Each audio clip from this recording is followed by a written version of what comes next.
So, Stephen, from one of our comments in a recent episode, one of the audience asked if, how do you know if you truly love someone if you're emotionally, dependent on them? Yeah. Okay. Well, um, so first of all, I mean, can you be in love with someone if you're totally dependent on them? The answer is yes, right? Yeah. However, it's not going to be healthy, is it? Because you're Yeah. constantly giving yourself away and scared of losing that person, right? Mm-hmm. So if you love them, which you can, um, what you need to do to be sure they love you is you have to stop being so dependent on them, right? So little by slow, you've got to stop doing everything for them, right? Mm-hmm. Because you're not really helping them, you're weakening them anyway, right? But people will take it from you if you give it, right? Yeah, So right. you've got to have inside of a relationship, whether it's a marriage or a partnership, a serious partnership. If you're just hanging out with each other, it's a completely different thing. But we're talking about being in a marriage or a serious relationship. Um, you you don't want to just do something overnight. Like I said, I'm never doing anything for you again. They're going to go, what the hell happened there, right? So you little by slow, you extrapolate and let them stand on their own 2 feet, Mm-hmm. and you explain that to them. You know, it's better to explain what you're going to do first than just start doing it, because then they're going to be baffled, right? They're like, well, what? You've always, you know, you've always cleaned my shoes, whatever it is, right? So you got to say, look, I feel like I've been losing myself in you. I feel like I've been doing too much for you, and that I'm totally dependent on you. Um, and I want to stop being so dependent on you, so I have my independence within this relationship. Exactly. And so we're going, could you say that again? I want to write that down. But you want to make it your own words from your own heart, um, which may or may not be a good thing. But anyway, you got to explain to your partner that it's not because you don't love them, right? But if you can't be your own person, that's not healthy. It's not healthy for either of us, right? So we've got to. I need to feel like I'm not dependent on you anymore. Yeah. Um, that doesn't mean if you left me, I wouldn't be upset. However, I've got to be able to stand on my own 2 feet, and I feel I'm not doing that right now. So, is it okay if you wash your own clothes, or whatever it is that you feel you're giving too much? Because eventually, if you do that and you're totally dependent on someone, you're going to give them so much, and you're going to think to yourself, it's never enough. No matter what I do, it's never enough. I do this, this, and this for him, and then he's always complaining that I didn't do this, this, and this, right? Because you're creating that. You're turning him into a monster or her into a monster, right? Because you're Mhm. so scared you're going to lose them, right? That you'll do anything not to lose them, and that isn't healthy, right? You got to be prepared to. You got to be prepared, which is actually be prepared to um, tell them the truth. And it's scary when you feel so dependent on someone. Of course, it's scary. Well, if I say this, I might lose them. But if you don't, you're going to lose yourself. And if you don't, you'll probably lose them anyway, right? Yeah. Because when you're too needy and you're giving too much, it's almost like get off me, right? You'll, That yeah, can you happen. don't, And also, then they'll just take advantage of it. Well, oh, go make me a cup of tea. yeah. Okay, would you Mm-hmm. like? I don't know. Screw that, right? You go make your own freaking tea, right? I'm busy. I've just had a hard day at work. You don't have to say it like that, you know what I mean? You can be nice about it, as long as they listen. You can say, "Well, listen, honey, I you right now. I'm really, really, I really want to help, but I just got home from work and I need to put my feet up for a minute. So would it be okay if you made your own cup of tea? Yeah. You know what I mean? So So, yeah. what we're talking about, setting boundaries, right? Mhm. We have to set boundaries. And setting boundaries initially, it's best if you do it sooner rather than later. Mm. Exactly. Because if you wait too long, that person is thinking, well, why are you changing it? Mm. You've always made me a cup of tea when I got home, right? Yeah. You've always Mhm. been going to work, right? So what's changed? And then that makes them feel like it can make someone feel like, I feel like you're changing. I feel Mm-hmm. like you never really wanted to do that, that you weren't being honest with me. And now you become a different person. And now you're on unsteady ground, right? So Yeah. you got to be very careful how you do it. But if they love you, they'll understand. Yeah. Don't love Exactly. you, they won't. But then right? Because if they don't not going to be prepared to let you have your own independence, let you be who you really are, and also to give you certainty that they love you and they're not going to leave if you don't clean their shoes or whatever it is, right? Um, that will make you feel safe, and it will make them appreciate what you do for them and understand not to take advantage of it, Yeah. you know, because that other person usually is feeling like they're not appreciated. Mm-hmm. The other partner isn't saying, well, thank you for doing that. I appreciate it. Right? Yeah. I mean, there's not, what's wrong with saying that? You know, Mm-hmm. saying, honey, thank you for doing that for me this morning. I forgot to Yeah. mention Yeah. That's really important. Yeah. that. And unfortunately, guys are not very good at it, right? So you got to teach them. I mean, sometimes women are the same. I mean, you got to teach.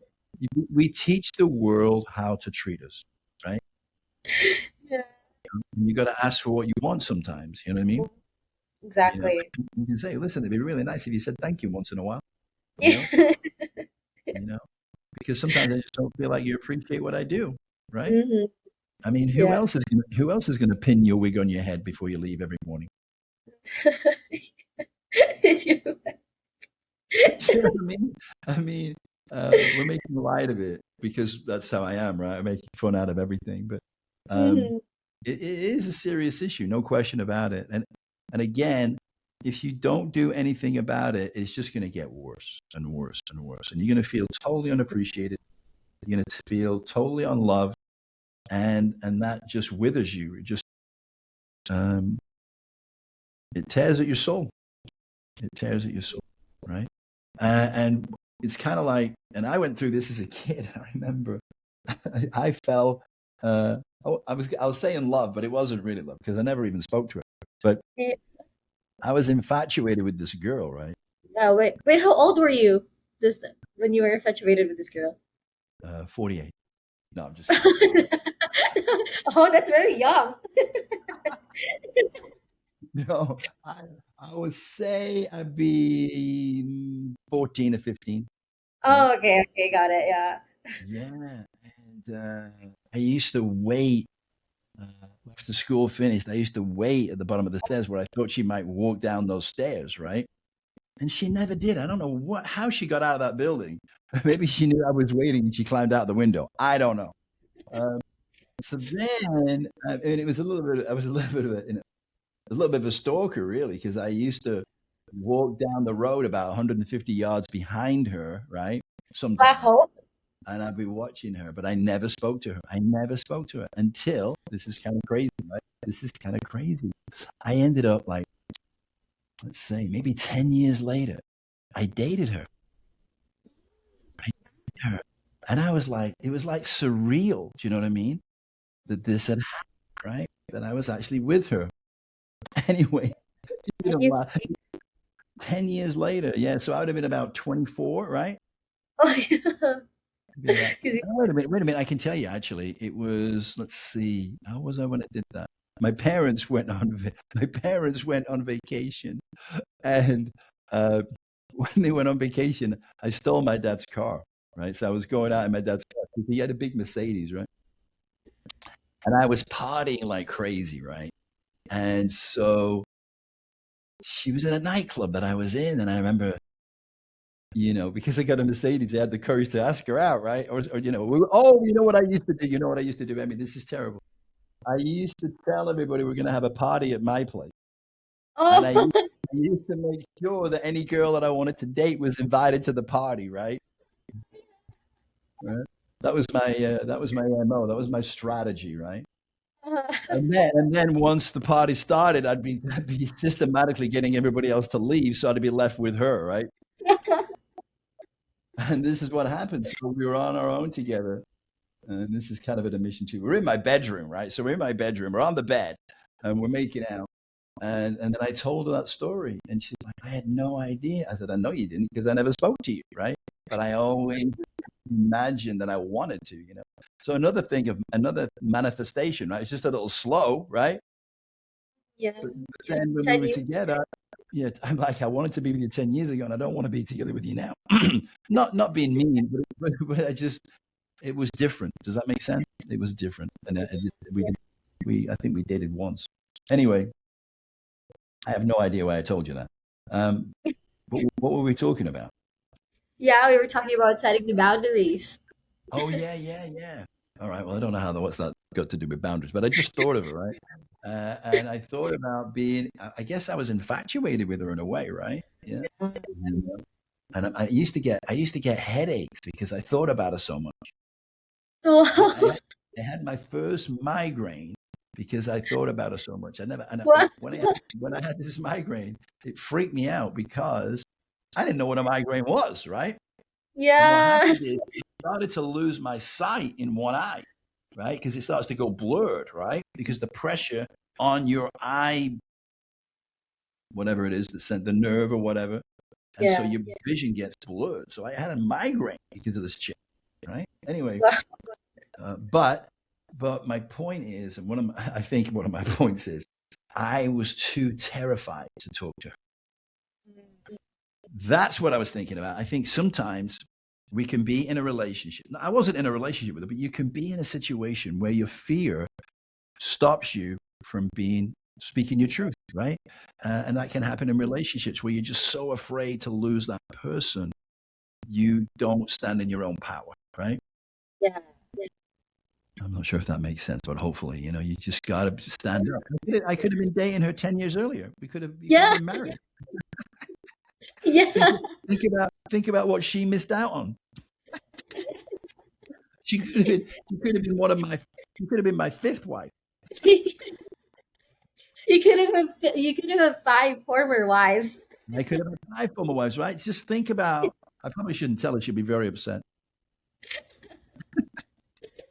But yeah, but Um, what you mentioned like earlier about, talking, like being honest to your partner, because some of the people actually, like, even like these days people are so avoidant even with their partners, and then actually avoiding the problem is, one of the roots how the relationship stops, or the relationship became toxic, because you cannot, because when you open up to your partner, you will feel like, oh, I shouldn't tell him this, or I shouldn't tell her this, because what would he feel, what would she feel? So mhm. you put everything on yourself, you put the pressure on yourself, and then you ended up like being the toxic one, because Yeah, everything just makes you overthink, because you're like thinking about this, and you're not talking to your partner about this, so your partner doesn't know how to solve will not know how to solve this with you.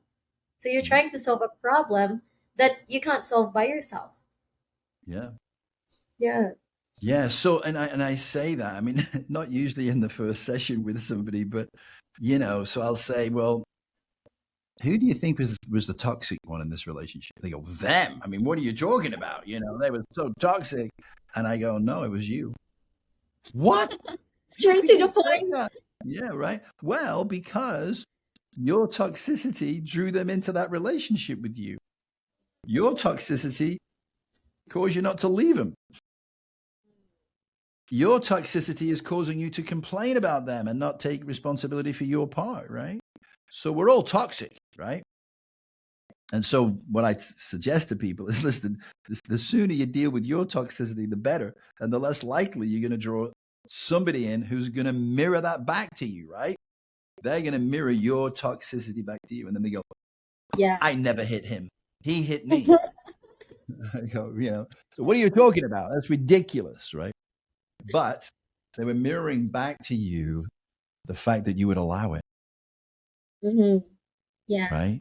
That you're in a place where your self worth was so low that you let someone physically or sexually abuse you and you stayed, right? Yeah. What does that say about how you feel about yourself, right? Or maybe you're in a situation where you were just giving yourself away to everybody all the time.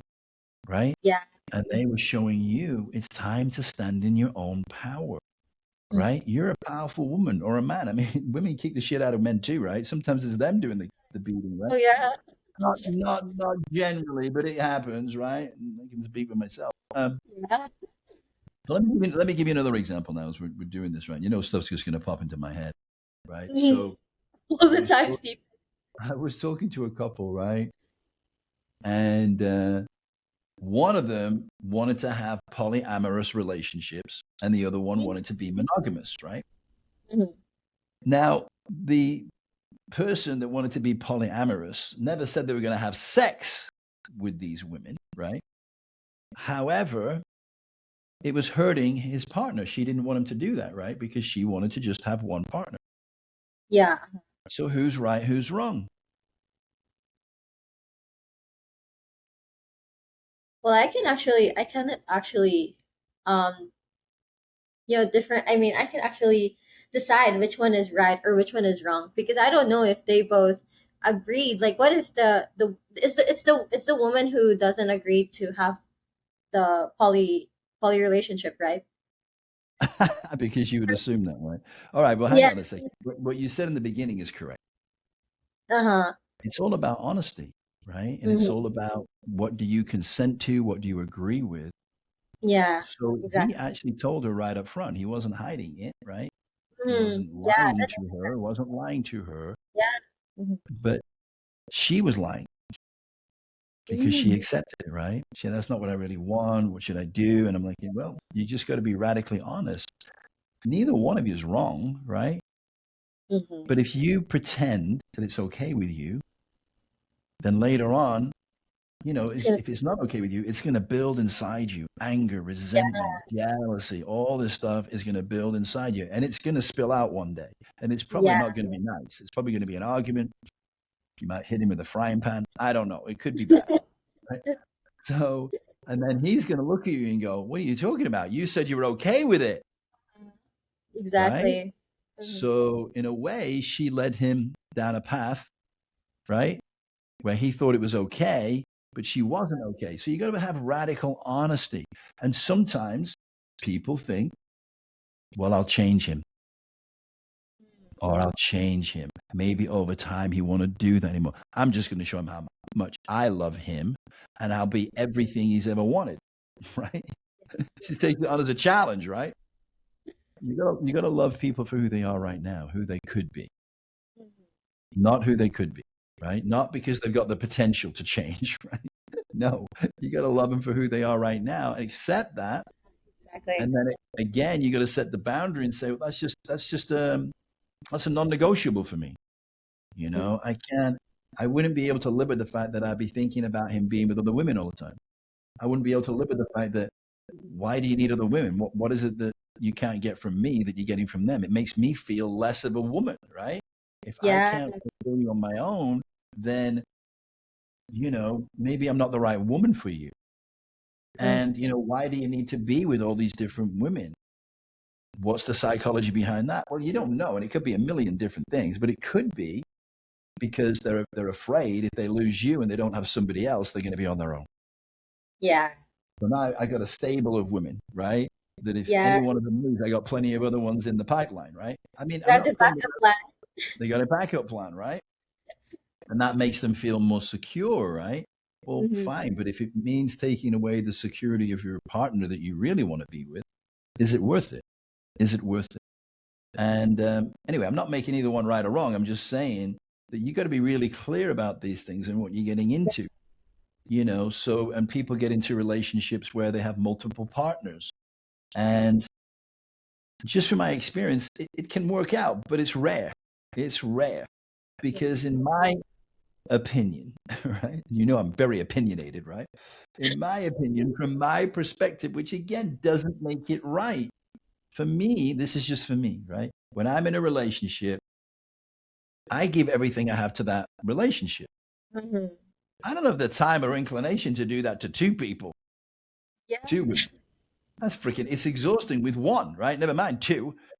But Yeah. also, my perception is that you can't really have the depth of relationship, of trust, of connection, of intimacy with two people because it takes time and you got to be invested in it. You know, that's my opinion. That's how I live. I, you know, I only ever wanted to be in a monogamous relationship. Relationship, yeah.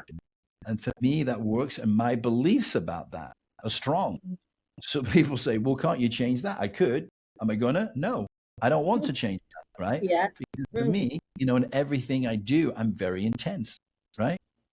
I give it Yeah. everything I have, right? And I couldn't do that to two people. Mhm. Laughing because when I was a kid, I tried. It doesn't work. Um, when I was a kid, I was a kid. I was learning. I was experimenting. I was having different experience. It's my excuse, and I'm sticking to it. Emmy, shut up. So anyway, but not too long until I was in my 50s. No, I'm kidding. So, but I realized, and I also had an experience which was powerful for me. I still can remember it to this day, and I'm thinking about it in my head. It was terrible. I was dating this girl who I actually thought I'd probably marry, and I cheated on her, right? And she Oh, found out, and Amy, I got to tell you, the pain that it caused her. It makes me want to cry now, and I just went, I will never do that again, right? I'll never make anybody, a woman, feel that kind of pain again. I couldn't do it, right? So, uh, but everybody's affected differently. But for me, it was like, and then the other thing that used to happen when I was seeing a lot of different women is you can't remember who you told what. You know what I mean? So one of them be going, you already told me that 3 times. Oh, sorry. Yeah, yeah. yeah. You know what I mean? And you'd be nervous. You'd be like, oh, shit, can I tell her this story? I've told her this already. She's going to know, right? Um, yeah. And then another thing that happened to me, which is kind of, it was a little strange, I guess. I don't know. But, I told you that, from what happened when I was a kid, I was humiliated for having a small penis, right? Yeah.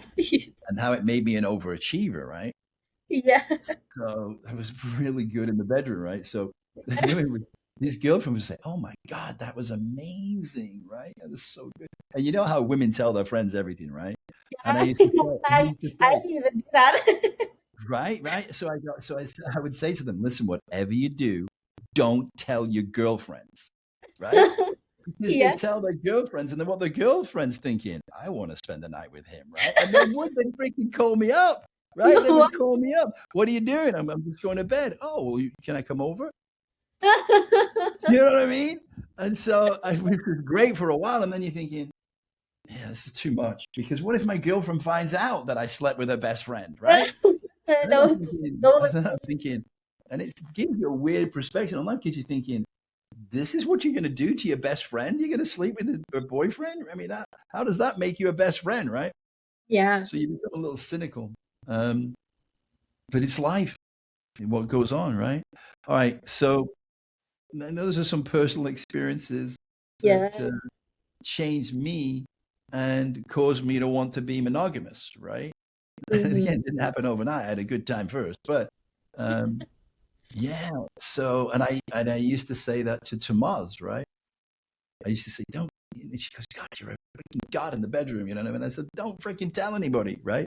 But she did. She, oh my God, She said he's a that. god in the bedroom. Oh, fuck, So that's when I went to Miami, it was her engagement party. Do you remember? Oh, yeah, yeah, It yeah, wasn't an engagement party, but she said it was, right? But she'd already been telling her girlfriend about our sex room and our sex life. yeah.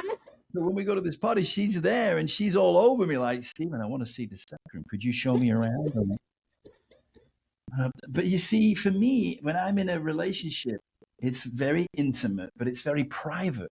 And you go, but Stephen, you Yeah. wrote this freaking book about all your intimacy, your deepest, all your sex escapades. Yes, but that was for the book. Listen, I'd never told anybody about that before. I'm English, so English people, man, they don't even say bathroom, right? They say the Yeah. lavatory, Right? Oh, yeah, yeah, I heard that. Yeah. So they're very private, very shy about sex, Mhm. right? And so when I put this in a book, people, nobody had any idea that I even had a sex room in the house. It's like, what? You had a sex room? You? Yeah, me. Yep, I did. So anyway, very private. And so when she's like, we're in this bar, and she's asking me about the sex room, her friend, Yeah. and the Musk could care less. She's piling it on, right? Oh yeah, and you should see what he does with this or that. And I'm like, shut the fuck up, Oh, right? yeah. So they got all these freaking women standing around me, and I'm like so embarrassed, right? And So it's then, embarrassing to be the star of the show, Stephen. well, I don't mean start of the show when I'm on stage, but when it's talking about sex, it's a Yes, little awkward, yes. right? It's a little awkward, right? It's a little difficult. And then this guy, there wasn't anything to do with it. He's standing in the background, going, "What are you guys talking about?" Oh, he's got a sex room. Oh, really cool, man. You know what I mean? And the next thing, I've got like 20 people around me all going, "Wow, what is a sex room? What's in there? Oh, really? Wow, that's pretty cool." And there's a stripper. There's a stripper. Really? Wow. Yeah. Anyway, yeah. So, and one of the other things I was talking about or thinking about the other day, I don't remember what it was. I was watching another documentary. I watch documentaries all the time, right? So anyway, this documentary is talking about um,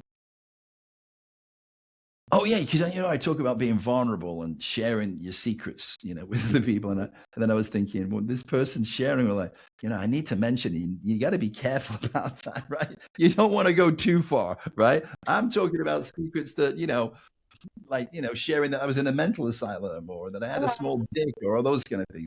You can like let stuff out and people are going, holy shit, that's going too far, right?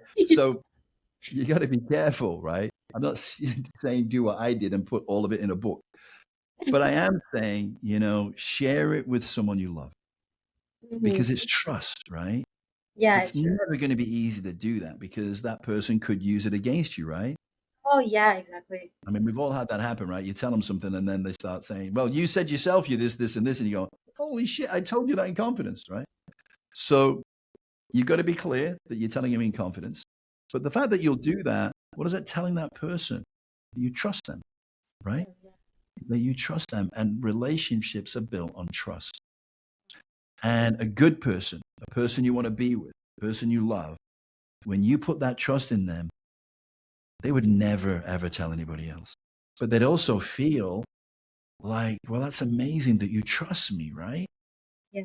You've trusted me with that. And what does that help? Creates intimacy. You know now things about each other that nobody else knows, right? Which is why it's really good in relationships to have your own inside jokes and your own inside information that only Yeah. you guys know, right? It feels more intimate, doesn't it? You know?